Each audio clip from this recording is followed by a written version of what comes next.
Welcome to Title Talk, a podcast for real estate investors where we cover tips, tricks, and trends in the industry. This podcast is all about providing valuable insights to help you maximize your investment opportunities. Whether you're a seasoned pro or just getting started, Title Talk is the place to stay in the know and get inspired. So grab your headphones, tune in, and let's talk title.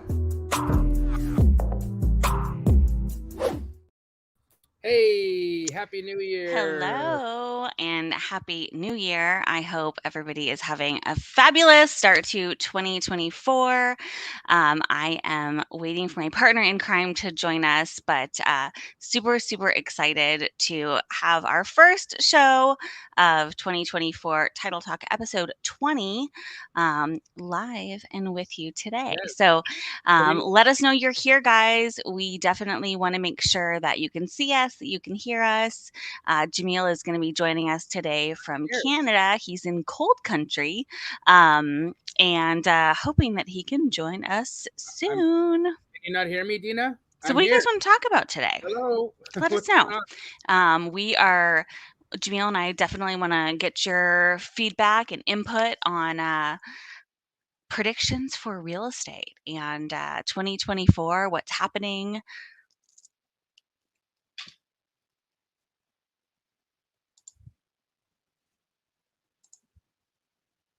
What's been happening with me? Well, if you haven't noticed, I've been a little too busy to take down Christmas.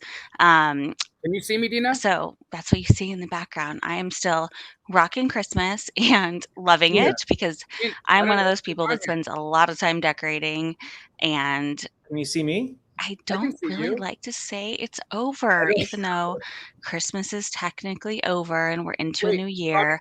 I'm still gonna own the fact that I love Christmas and I'm not really ready for it to be done. So I still have my tree up. It's actually transforming into a New Year's tree. Hey guys, if you can see me and hear me, just write in the chat. For some reason my mic got muted. I don't know what's happening. I did it again. She doesn't know what's going on. Oh man. Okay, we can see all you guys. She can't see us. I don't know. I'll add her back. We'll see if this fixes it. Okay. There. Can you see me, Dina? Maybe we need to call her. Okay, let me call her. Yeah, they can see us. Everybody can see us, but her. Let me call her. That's funny. That's so weird. Yeah. Are you there, Mike? Oh yeah, we've been here the whole time, and I'm like, "Hi, Dina, I'm here," and Bobby's even like, "Hello, we're here," and you can't see me or hear me, but everybody on the chat can see us and hear us, but you. That's so. I go out and come back in? I think so. Try that. Yeah. Okay. That was fun. How you doing, Pops? I'm doing great, man. I hit the gym. Look at that. Oh, very muscular. Happy New Year. Happy New Year. How's up north? It's freezing. I bet. How cold? 21 degrees Fahrenheit. Sheesh. Yep. Yeah, well, it's nice and 55 here. 55. All right, she's back. Let's see. How about now? Dina? Can you see us or hear us? No? What is going on? I wonder what she sees there. Me too. Maybe I'll hop off of here, let you solo it, and I'll FaceTime her and figure it out. All right. Take it away. All right. Well, Happy New Year, folks, and super excited for this first episode of Title Talk for 2024. I'm excited about what we have in store for us in the 2024 year for real estate. A lot of activity is being forecasted, and we've got optimism being projected in the markets from all sources, right? We're talking Bankrate, Redfin, Zillow, the Wall Street Journal. There is optimism in the market. Right. Hi, Dina. Oh, we see you. That is so strange. Hi, we see you. Yeah. Not sure.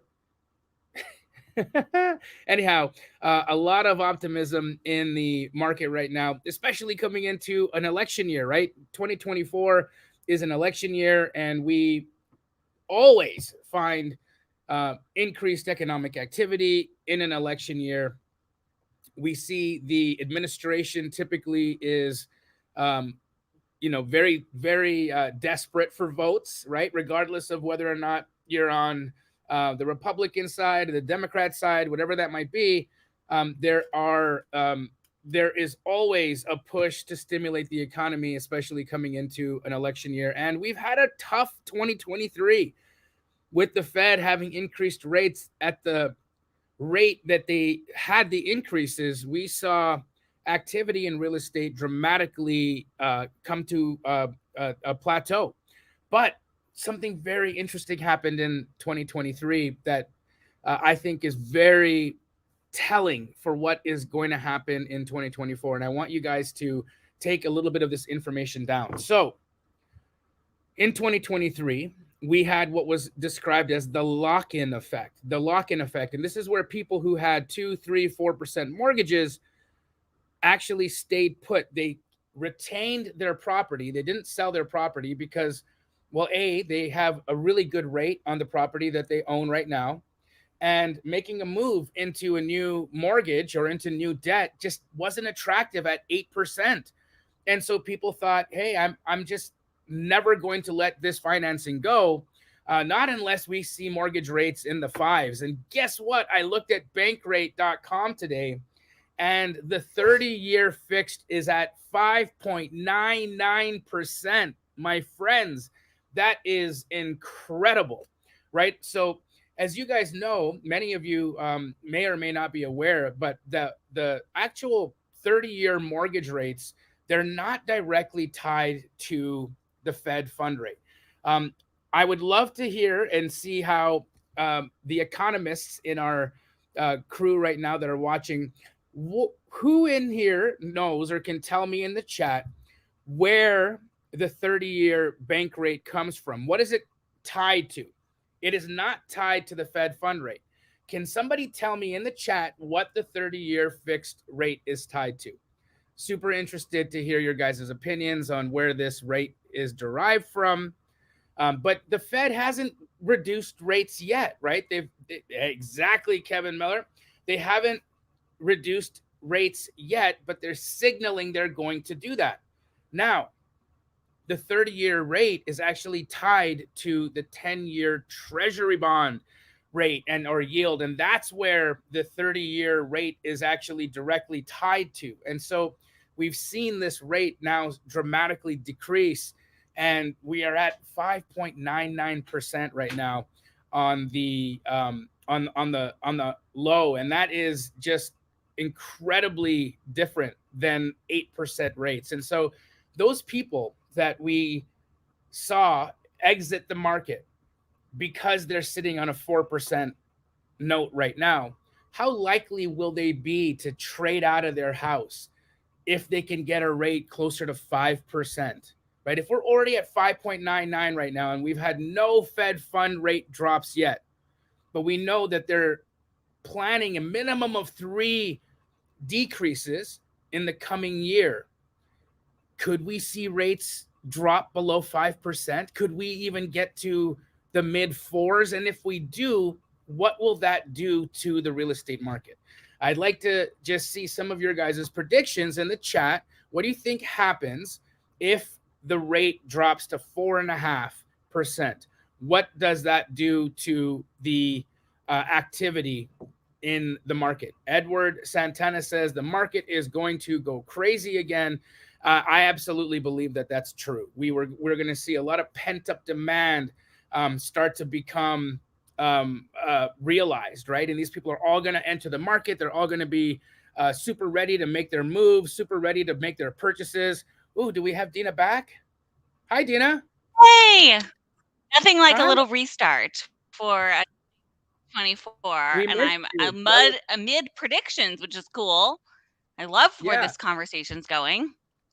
That was pretty funny though. We're gonna have to look back at the replay of this because there was like you were there and you couldn't see us, but we could see you, we could hear you. Everyone in the chat's like, we see all 3 of you guys. Me and Bobby are having a conversation. You're like stalling because you don't know where the hell I am. Meanwhile, I'm right over here doing that.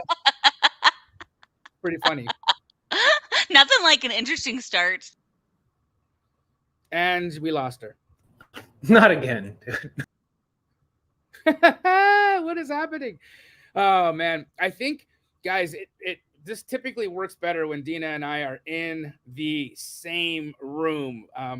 But it is what it is. So Gosh. um, amazing. Here you are. We got you back, right? Can you hear me, Dina? I can hear you now. Yes, yes, yes. Wonderful. Sorry, guys. I'm hearing Uh, it, even if I was on it. Awesome. I think so I was just talking about some of the predictions on what will happen if we get rates close to 4.5% in the coming year. Do you think that's going to happen? Is that your prediction? Well, I've got a few things that I believe we need to be mindful of coming into 2024. Specific data points that I believe that if we have to really track in order to make sure that we're insulated in price, at least for 2024. These are the metrics I think we should all be tracking. Number one, months of inventory.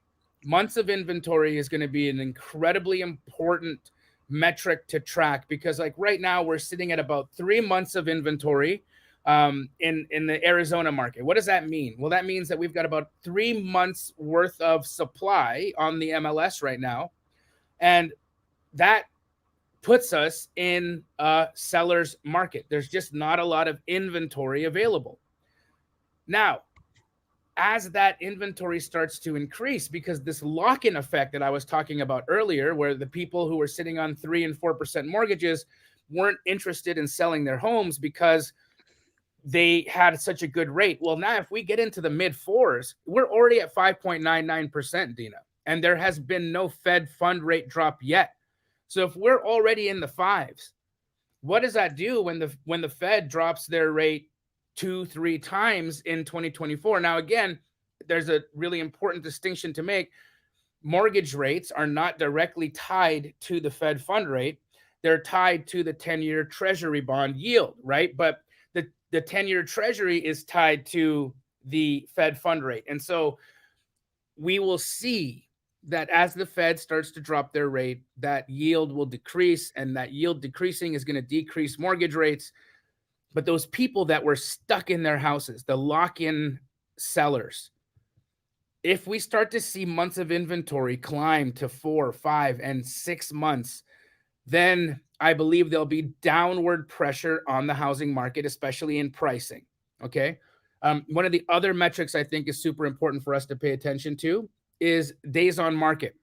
Mm-hmm. So the two most important metrics that I believe we should be watching for 2024 is months of inventory and days on market. If months of inventory starts to increase and days on market starts to increase, I believe there'll be downward pressure on pricing in the housing market. If we start to see that days on market stays relatively static, and right now the average days on market is roughly... I'm going to pull it up and show our group here. How about that? So looking at Cromford Market Index, right? So we're talking days on market, 62 on average, which is down from 58 last month and down from 55 last quarter, and a little bit 68 last year. Right. 62 days on market is not a lot. It's right? Nothing. I mean, you look at your average escrow is 30 to 45 days. Like Exactly. things are selling within a week or two. Exactly. So I think 60 days on market is still, we still have a very strong seller's market that that gives us a lot more optimism, right? So again, if these days on market don't dramatically increase beyond 60 days, if we're not seeing that months of supply is increasing beyond 3.5 months, I expect that 2024 will be bananas. Okay. Mm-hmm. And that is going to have a dramatic effect on our business as wholesalers. Okay. What does that mean? Well, that means that you and your buyers should be prepared to really ramp up your acquisitions, because your buyers are going to want to take advantage of all of this pent up demand that's sitting there, waiting to pounce, waiting to purchase property.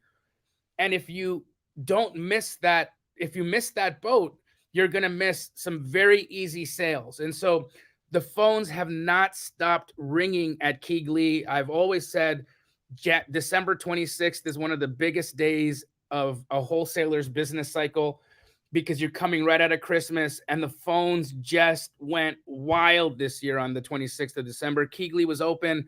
We sold, I think, 9 houses that day in our corporate store, which was phenomenal. And we're continuing to see that demand just skyrocket. And so right now would be an incredible time for you to evaluate your acquisition strategies and make sure that you're dialed in for having very, very strong acquisitions for the next coming year, especially into Q1. Now, here's something that I want to think about with respect to what strategies might be the best going into Q1, right? So we see that a lot of sellers right now still haven't come to an understanding of where pricing really should sit for their houses. And if you look at the inventory that's sitting on the market right now, it is homes that have been overpriced for their condition.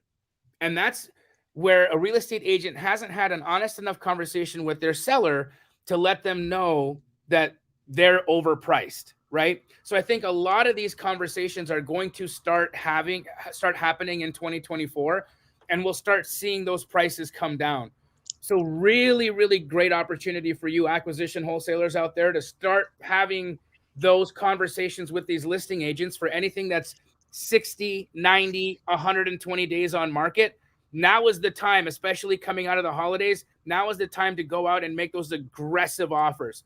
Go have the conversation with the agent. Make sure you're dealing directly with the listing agents. Give them the opportunity to double end the deal with you. But that will help you get price acceptance. So agent outreach, still my number one acquisition strategy for 2024. My second favorite acquisition strategy for 2024 is AI driven direct to seller. Okay, now what do I mean by AI driven? I mean looking at data that has been filtered by different sources of AI, right? So looking at, let's just call it the absentee owner list. Let's apply filters like, have they canceled any magazine subscriptions? Has anybody in their family died? Have they had a divorce? Had they changed a phone number? Have they changed a mailing address? There's so many different behaviors that are predictive of a potential sale. And AI is now actually helping us add these filters on top of our lists so that we're not having to skip trace a list of 10,000 records to have conversations with motivated sellers.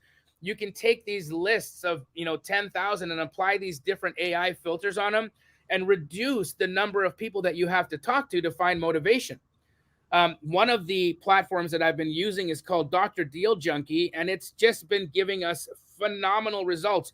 We are 16 times more effective in our direct to seller approach by using AI filtered data in our direct to seller processing. Dina, what are you seeing? Well, so I love both of talking about. Yeah. You're so funny. Like I literally was going to say agent engagement and direct to seller.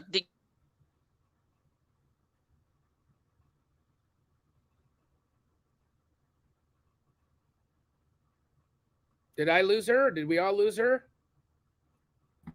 Yeah, she cut out. Oh, she's back. There she is. You froze. I'm still here. Hi. So I was talking about, I love both of your strategies. I would just say go all in on both of those right now. So the agent engagement, the building relationships with agents, guys, you can solve problems as a buyer. you can solve a problem for a listing agent who has inventory sitting on the market today, right? So some of you guys, may not know, but we do offer lists to help you kind of generate those conversations. So if you're ever interested in having an intentional conversation with an agent who's had a listing on the market for 60 days or 90 days or 6 months, and you want to be able to call and build a relationship based on their listing, those are really powerful calls. It's really easy for somebody to say, hey, I'll grab a coffee with you because you came at me and you paid attention to a problem and you're going to help me solve it. Because maybe now my seller is open to a cash offer. Right. Right. Especially coming out of the holidays. I think that there's, always a decrease in activity from Thanksgiving through to Christmas and into the new year. And so the phones haven't been ringing, offers haven't been coming in, sellers become antsy at this time of the year, and they're way more open to a negotiation now than they were 60 days ago. So, well, and plus the reality of it is a lot of them wanted to take their stuff off the market because they didn't want people traipsing through the house on the holiday. They didn't right, want the inconvenience. And it's an easy way to get less days on market is to say, okay, we're going to take your house off right. and we're going to go reset when the market changes in the new calendar year. So don't be afraid to pick up the phone. I mean, I think everybody in your community is really honed in on not being afraid to pick up the phone. But guys, this is when you make more calls. Yes. This is when you go deep with those One of the relationships. one of the strategies that I think is really indicative of an inexperienced agent and an opportunity for you to take advantage of that inexperience to try to negotiate a better opportunity for yourself is look for those real estate agents that lowered price, that did a big price reduction between Thanksgiving and Christmas. Okay. Let's unpack that for a second. Mm-hmm. Doing a price reduction between Thanksgiving and Christmas is one of the most irresponsible things that you can do as a real estate agent because nobody's watching. You're inconveniencing your sellers. Well, but there's just no, you have now reduced price and nobody is watching. Nobody is even coming through. Nobody's writing offers at that time. Nobody's coming through. And so forget the inconvenience, Dina. It didn't matter. It didn't cause the phone to ring more. It didn't lead to an offer. Nothing happened.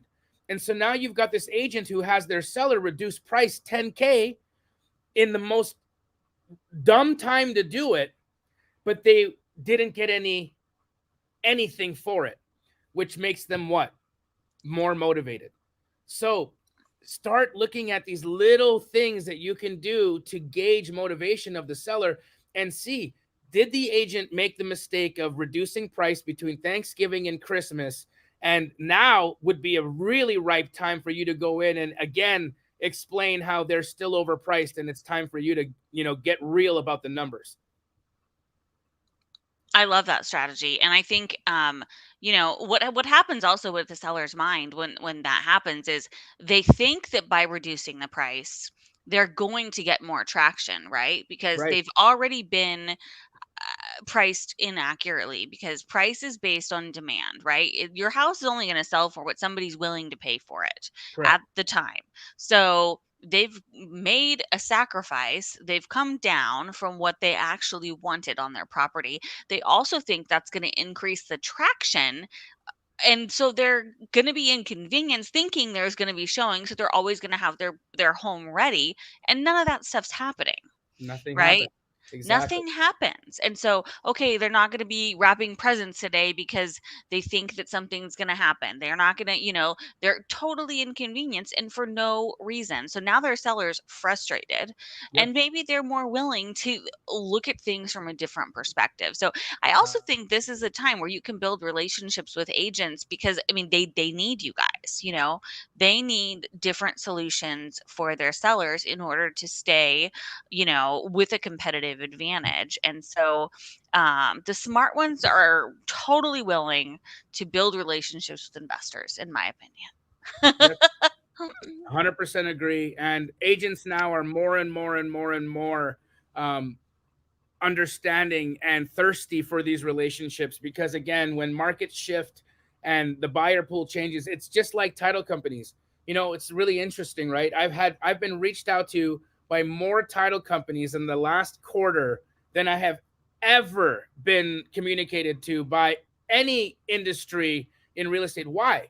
Well, title companies never used to chase wholesalers down to try to do business with them. Because they didn't know your numbers, first of all, right? Exactly, right? They just weren't chasing the business. But what's interesting is Fidelity was really ahead of the curve on this, right? Because you guys realized that investor business was going to be how you continue to thrive in 2023. And we saw Fidelity make substantial investment in the relationships that they have with their investor clients, knowing that the investor pool was going to be how they continued to do business in 2023. And all the other title companies that kind of sat there and twiddled their thumbs thinking retail, they're now coming to the table saying, hey, can we be friends? But at the end of the day, right, a lot of relationships have already been established, right? I'm a Fidelity guy. I'm always going to You're use very Fidelity. loyal. I'm Yes. very loyal to the company. I believe you guys have done incredible things with us over the years to help grow our business and to help increase our footprint in the different markets that we're in. And it's important to establish and maintain these loyal relationships with the vendors that you're in business with, because they help you. As Dina had just said, Fidelity can help you with respect to your marketing. They can help you with respect to connections, networking, putting yourself in the right rooms to meet the right people. All of these happen because of the relationships that you can establish with your title company. One of those relationships I want to talk about, I actually finally had the opportunity to meet with the elusive Russell Black. Ooh. So you remember, I've been chasing that man around for what, 5 years? I've been I trying think I to get, forgot that. yeah, I've been trying to have a meeting with Russell Black. He's, guys, for those of you that don't know, he's a wholesaler. No, he's an investor here in Arizona. He buys all over the country, but he's an investor here in Arizona that's been he's really difficult to get a hold of. He's really busy, difficult very to talk busy, to. He's yeah. super busy, flying around the country all the time. I have literally been chasing him around for 5 years to try to do business with him, and just recently had the opportunity to sit down and have lunch with him. And he's a phenomenal guy. But that relationship was established, and I was able to create that relationship by the affinity through Fidelity Title, because he's a Fidelity guy. He works exclusively with Fidelity. And so this connection happened because he knew, okay, well, you're a Fidelity guy. I'm a Fidelity guy. If you're continuing to do business with you, if they continue to do business with you over the last 8 years, there's a reason for it. And so that relationship finally blossomed. And so, again, I owe that to Fidelity, because if he wouldn't have known, who I was, because he's not on social media and he doesn't watch television and he's just not that guy.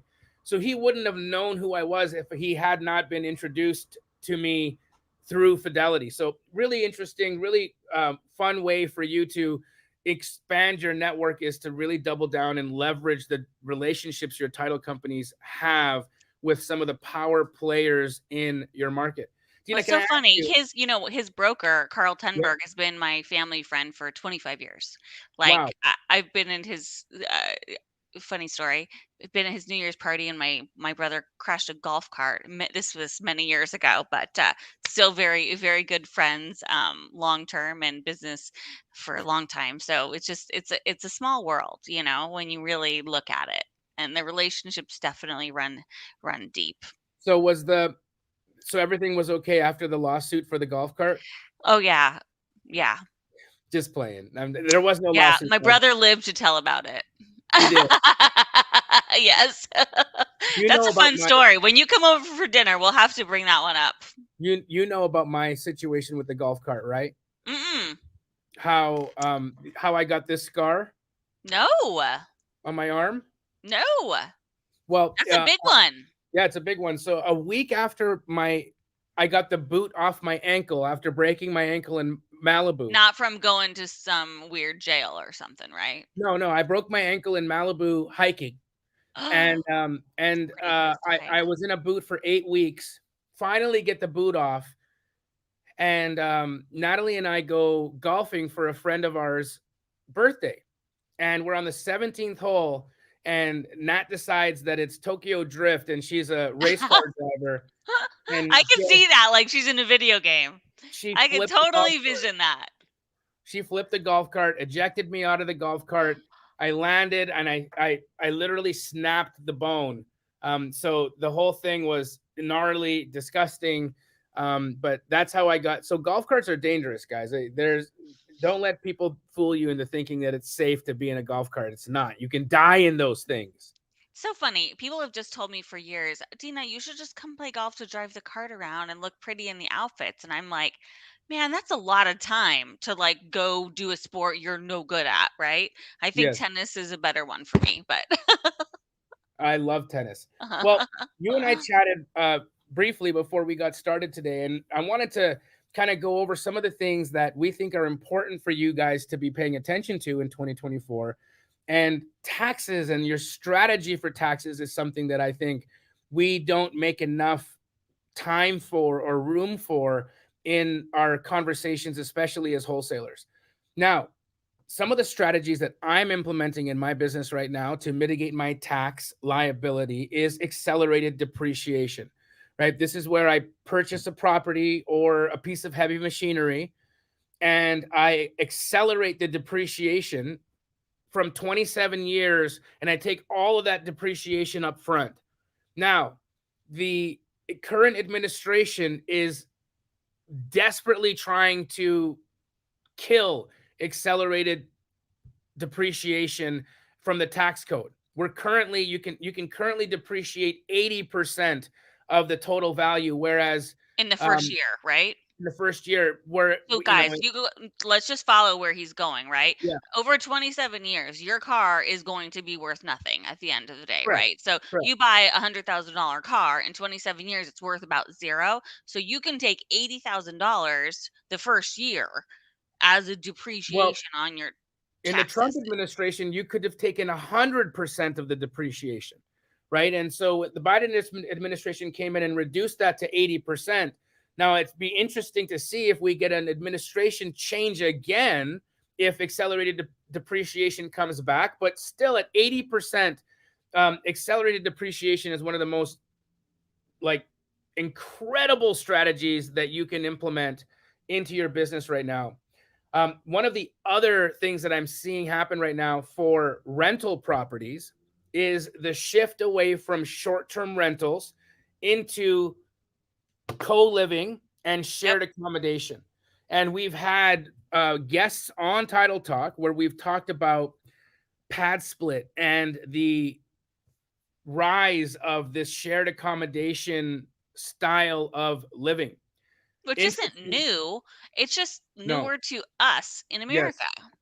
Yes. And it's something that's been happening in Europe and other countries and continents around the world, and it's just becoming popular in America. And I think it's becoming popular because we do have a housing shortage here, right? And so when you have a housing Affordable shortage, housing, especially. exactly, and affordable housing is definitely under attack. Private equity coming in and taking up a lot of the inventory available to just the average working class American. We have seen that my vacancy rates in my shared accommodation, my co-living houses, I'm at like 90% occupancy. And Dina, the rents I'm getting are significantly higher than what I would get as a short-term rental, mid-term rental, or long-term rental. Let me give you an example. I have a house right now in Maryville, which is a working class neighborhood in Phoenix, Arizona. It's a 6-bed, 5-bath house. Well, you And made it a 6-bed, 5-bath. we made it a 6-bed, 5-bath. Yeah. We constructed it for the purposes of shared accommodation, co-living. We get $1,000 a bedroom for each room per month. Okay, so now at 90% occupancy, we've got, I'm just going to do some quick back of the napkin math here, but 6,000 at 90%. That's $5,400 a month in gross rents. Okay. My mortgage payment on that property, $1,500.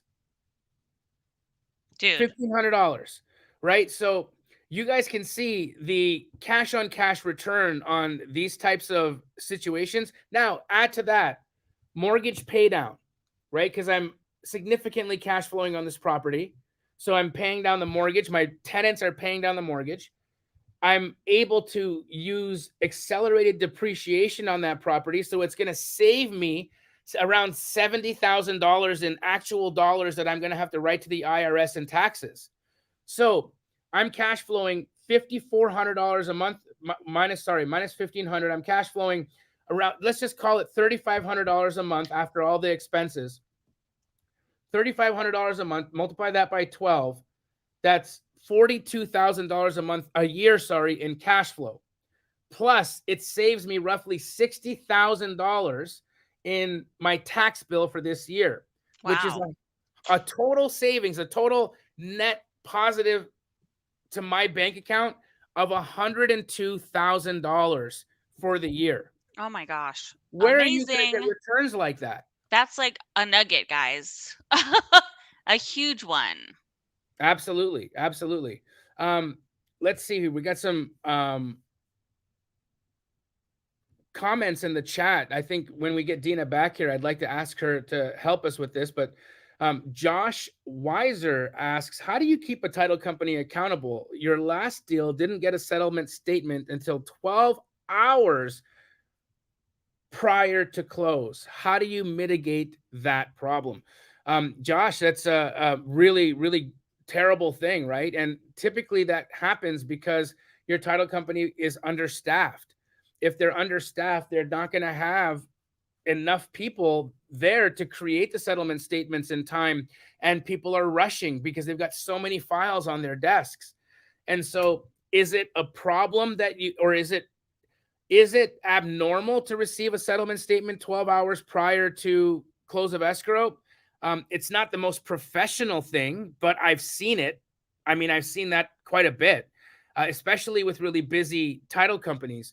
But I feel like when you use a larger title company like Fidelity, where they have the money to be well staffed and to actually have offices with people in it, that is a great way to mitigate these situations. So working with a world-class or a very well-capitalized title company, Josh, will absolutely solve that issue for you. Did you see? I don't know what just happened, but I'm gonna go to my iPad if I lose you guys one more time. I feel so silly. I saw Josh's question about keeping the title company accountable. I mean, gosh, that makes my heart hurt. Like I don't personally understand how how those things happen.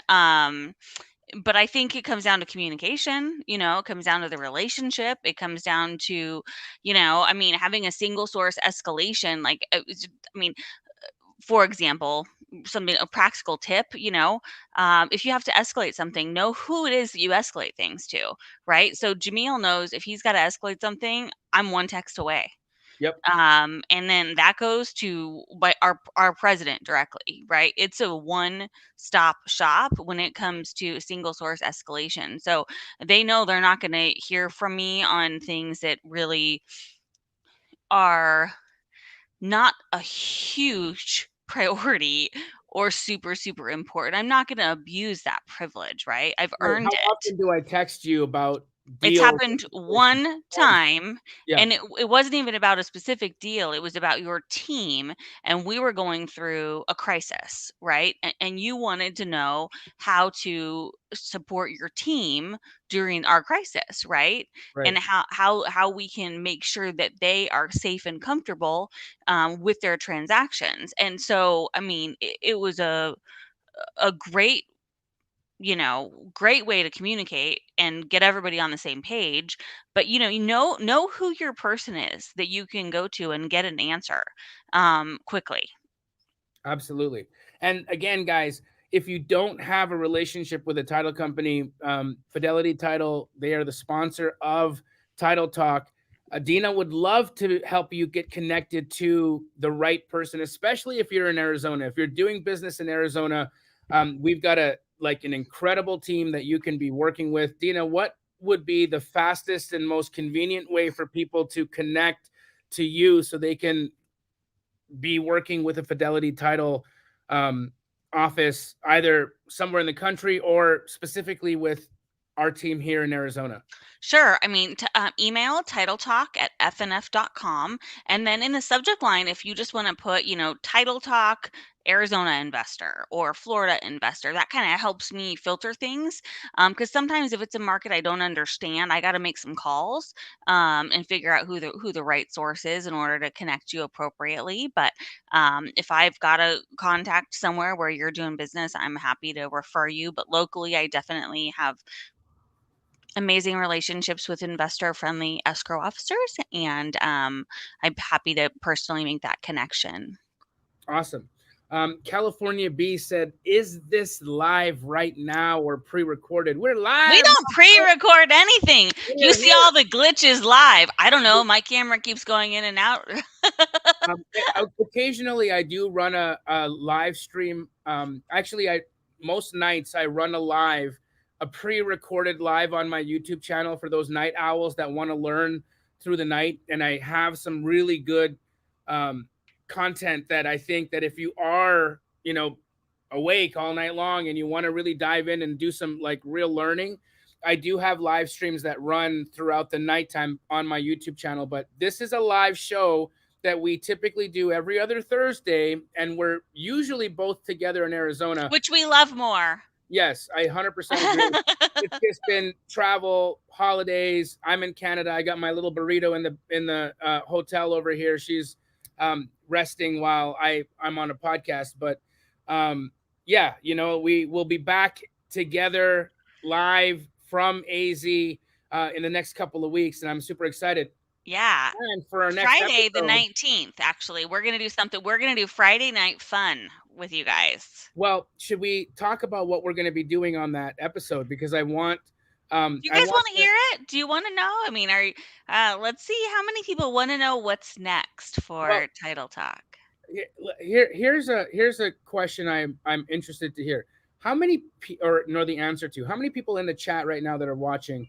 How many of you guys make a vision board for yourself in the new year? How many of you guys actively create a vision board for yourself once a year? And I have been. I don't actually make one every single year. The last time I made a vision board was in April of 2019, and I actually have my vision board in front of my toilet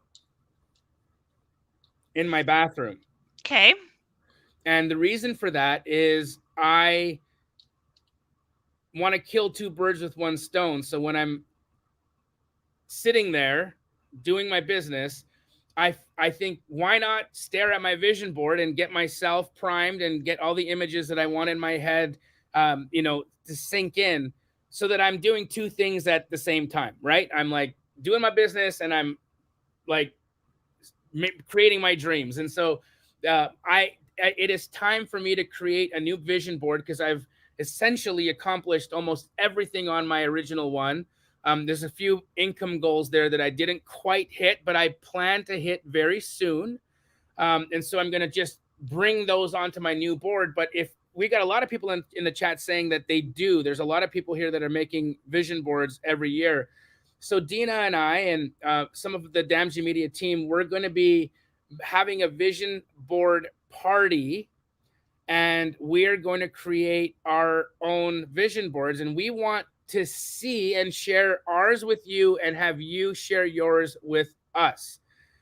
So the challenge for the next time we have Title Talk is, if you have created a vision board or if you are creating a vision board, we would like you to email us at titletalk@fnf.com and let us know that you would like to have your vision board showcased on Title Talk. And what we'll do is we'll email you a link prior to the show. You can come onto the show, show us your vision board, explain to us what the images are.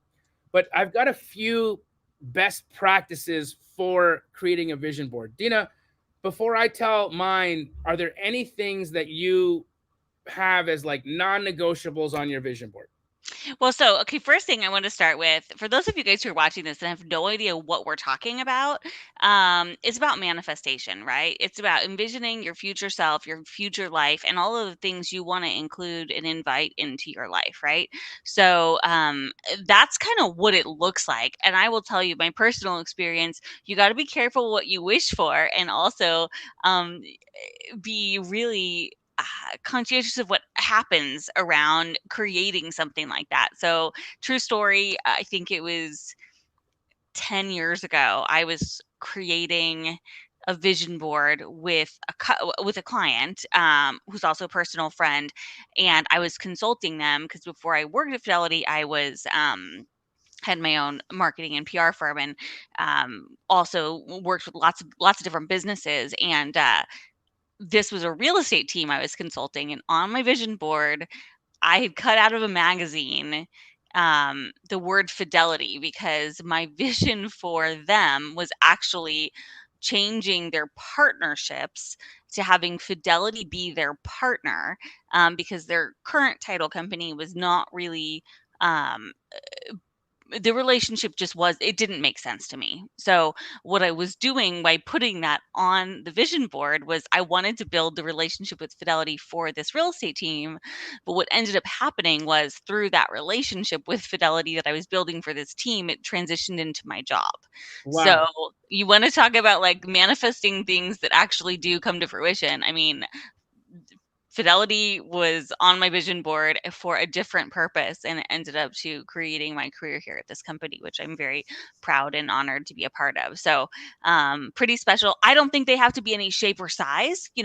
They could be, how big is yours? How big is your bathroom board? I've never seen this Yeah, thing. So, it's a poster size, just a okay. regular, school Poster board. Poster board. Yep. It is so what I've learned, because I've done some research on it, is that it's best not to be a very busy board, right? I've seen a lot of people's vision boards are just like full of hundreds of different images. And there is an inherent problem with that because your brain is not going to be able to absorb all of it. And what's the science behind a vision board, anyways? Right? It's not just like woo woo magic, like, oh, I'm going to stare at it and all of a sudden it's just going to ring my doorbell and wow, somebody's going to show up with keys to a new house or keys to a new car. And it's not how it works, right? Advertisers have seen and understand the subconscious mind. And what it is our subconscious mind needs to see an image 7, 8, 9 times in order for an impression to really take root in our mind. Now, think about it like this. You see an ad for Jersey Mike's, okay? And you see a billboard, and then maybe you see a commercial a couple days later, and then one day you're driving down the street and you're hungry. All of a sudden, you're like, "I'm hungry. I want Jersey Mike's." Well, advertisers have figured out that the brain requires the brain needs to see something 7 to 8 times in order for it to actually take root. Now, your mind will start to make connections on how to accomplish and achieve these specific things almost without you, right? And so it'll start paying attention to the opportunities around you, the people around you that are going to help you get to that specific goal. If you look at my vision board, it's actually kind of eerie because the house that's on that vision board looks incredibly similar to my home. And I made this board in 2019 and I didn't move into my home until 2020. The vehicle on that vision board, I bought it. The waterfront property, I got it. Losing weight, it happened. Like there was everything transpired that needed to transpire on that board. And it happened over a matter of 4 years? So it's super important that you do this for yourself so that you can find the connections that will get you to these specific goals or destinations that you're looking for, but don't overwhelm the board. That's why they say 5 images at most. 5 images at most. And the most important things to you are what you should be placing on there, because those are the 5 impressions. Those are the 5 connections that your brain will make in order for you to actually achieve these specific things. How many do you have on your vision board, by the way, Okay, Dina? I'm curious. a lot. A lot. and I and I'm a clutter bug, so I think 5 is amazing. I would never be able to limit my things to 5, but I admire you for being able to do that. Your brain does something different when you're using an image versus Right. just a written word. So even like my one word, I turn that into a drawing, right? Like I have to turn my one word for the year into something that's like a picture, because then my brain is going to resonate in it and it's going to subconsciously prioritize making that top of mind. Like that's just how our brain works, which is super cool. And by the way, I love all the emails I'm already getting from people about vision boards. Like it's kind of already blowing up with subject line vision board. So people have done them, and they want to show it to us. So that's super exciting. So we're going to do that show live um, on Friday, January 19th. January 19th. So just for curiosity's sake, are we going to make our boards during the show or show them? Yes. Because won't that be difficult to kind of navigate a show while we're cutting and No. pasting? So we have homework to do between now and then because we're bringing our things to compose it. Got it. So we're gonna have all of like our ideas ready to rock by the time we go there. Now I will tell you guys, we're gonna put some people on the spot that don't necessarily know that they're gonna do that. So they're gonna show up to this vision board party, and they're gonna have a blank slate to work with. But me and you, we're gonna bring things from home. We're gonna have our things cut out ahead of time so we can help facilitate the show. And bring on everybody else. Bobby's going to be there. Producer Bobby's going to be there. That way I won't have technical difficulties. I'm very excited about that.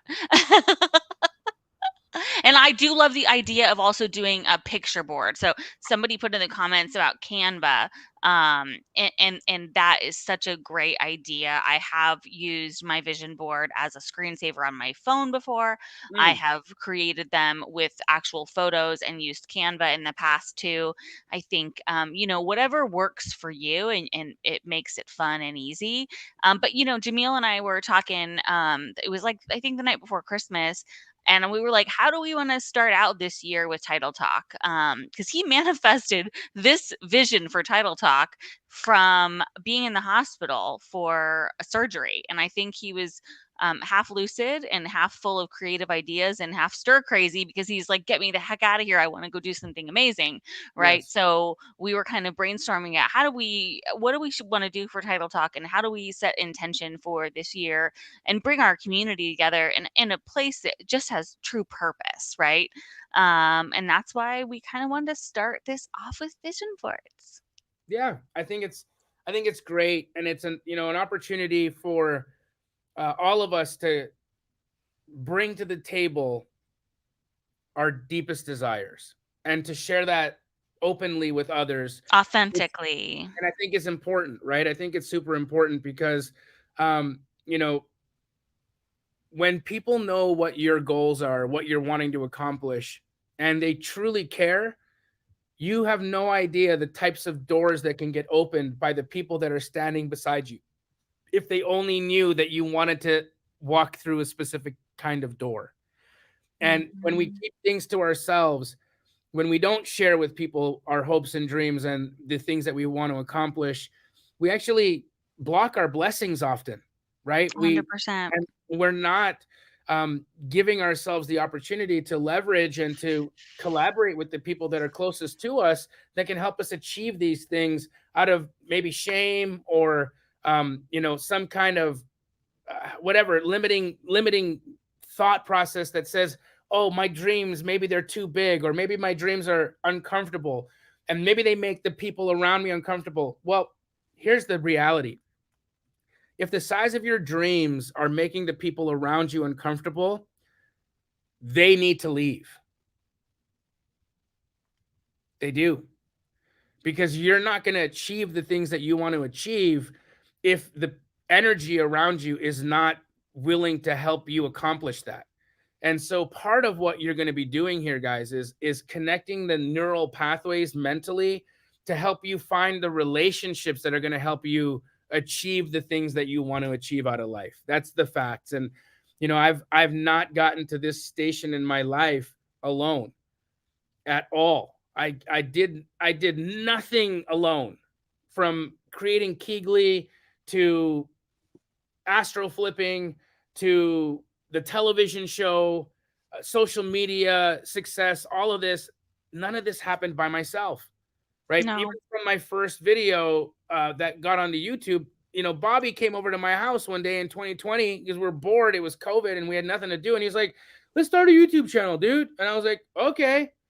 And look at where we are, you know, and my whole world changed. Props to Bobby. Props to Bobby. Yeah, absolutely. Right. There's just, and the people in your world, the people around you will help you get the achievements that you're trying to unlock, but they need to know what those achievements are that you want. Yes. They need to understand that. And that's the only way that people will be able to help you get there, is if you give them an opportunity to know what you're trying to get to. Right. And you share it. So one of the things I started, and you get to add a line when you come over for this vision board thing, was, it's a vision of a bucket list for other people's bucket list items, where people that come over, they get to add a thing to the bucket list. And I want to know, what's one thing you want to accomplish? If you can pick one thing, and let's put that out there, and let's see who else is on there and who's going to help you get to that one thing. So what's the one thing that you want to accomplish, Dina? Oh, well, it's my journal, so I got a lot of things on there. I got several entries, and we might reveal one or two on our next episode. Amazing. Yeah. So guys, again, if you want to participate and you want us to bring you on to Title Talk in our next episode, where you will be able to showcase your vision board and explain where these images came from, why you selected them, why these are important to you, and share that with people so that we can help you accomplish this, you want to email Title Talk at fnf.com. In the subject line, write vision board party and explain, right? Maybe send a picture, whatever it is, to Dina. Yeah, send us a picture. That'd be great. That's a great start, with your contact info, so that Bobby can do all the technical things behind the scenes, for sure. Correct. Next, if you have not yet established a relationship with a title company that is helping you with your investor deals, whether that be wholesale transactions, creative finance transactions, even retail transactions, whatever those things are, you should absolutely communicate with Dina and get connected with a Fidelity National Title company or office in your local area. And you again would email Dina, titletalk@fnf.com. And in the subject line for that, right, title company connection, especially if you want to get connected to the most like badass team in Arizona. I specifically helped put together this like cool team of people that are just the greatest. That, you know, Dina's got, she got an escrow officer from here, a person from here, and it's like they collaborate with my team at such a high level that they've all become friends. Like they enjoy working with each other so much because they know that everybody's there to help each other out. And again, we routinely close anywhere between 60 to 80 files a month just in my home states and my own corporate stores. But we have franchises across the country, and all of those offices have had an opportunity to work with the Fidelity office because of this deep relationship that we have. So guys, again, if you have not yet emailed Dina or have not yet found a relationship, or if like you're just like, man, my title, like for instance, whoever was talking about the fact that you got emailed a settlement statement the night before your closing, that's not okay, right? It's not. And it's not because your escrow officer sucks. It could be a million other reasons. Yeah, it could be a million reasons. But if so many things could be going on, right? Like we don't know, but it's your responsibility to find a better vendor. And it's a new year. So if you need a refresh for a new relationship and Yep. and you want to give us a chance to earn your business, we would love that. We hope you guys are getting value from Title Talk. If there's ever things you want us to talk about on here, if you've got some great idea or a topic you'd like us to do a deep dive on, just let us know. Because we're super open. We are hoping to build the community around Title Talk with you. Invite your friends. Definitely, please share episodes with them that you think they would get value from. And we're just thankful that you're here. We are super excited for you to share your visions and that we can all help them come true together. Absolutely, guys. And we're super grateful for, again, Fidelity for sponsoring Title Talk, for allowing us to come to you guys live every other week from either Arizona or wherever else the heck we are in the world. And we are excited to continue this into 2024, guys. So expect more Dina, more Jamil, more Title Talk, where we make title sexy. And until yes, we do. Yes. We'll see you then. Bye, guys. Happy